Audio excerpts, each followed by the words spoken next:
Bigla bang humina o dahan-dahan? Hindi na kami. Dahan-dahan. Ngayon pa lang po ba kayo magpapa-hearing test? Oo. Ngayon pa lang. Madalas po ba kayong nasa maingay? Ang ano ng maingay? Madalas po ba kayong nasa maingay na lugar? Hindi naman. Walang masakit sa tenga? Wala. Naoperahan na po dati kahit saan? Wala pa.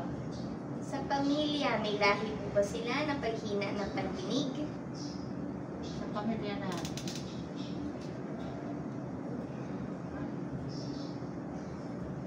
Patay ko yata.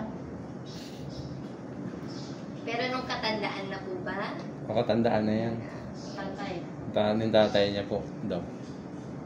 Okay. Nagkaroon po ba ng infection yung tenga ninyo dati? May lumalabas na luga? Wala naman. Wala naman. May nahihilo po ba kayo? Nahihilo? Nahihilo. Nahihilo po ba kayo? Oo, nahihilo ako. Tuwing kailan? Nahihilo. Pag sumasakay ako sa mga sasakyan. Okay. Sige. Meron po ba kayong naririnig na ubong sa tenga? Yung hindi na nakakarinig.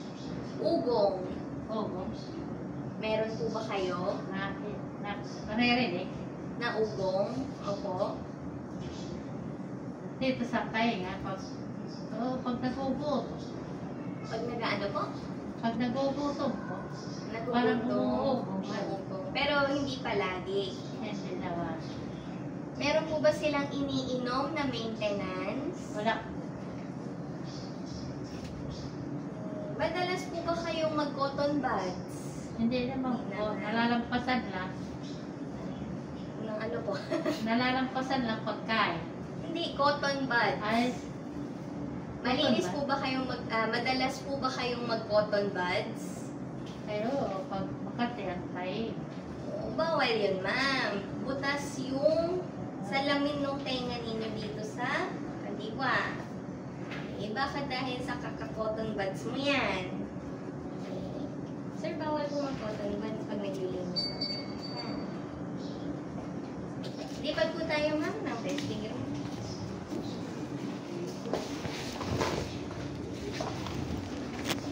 Doon pa. Sama ka kayo, Dok. Sama ka. Ay, Upo, sama ka.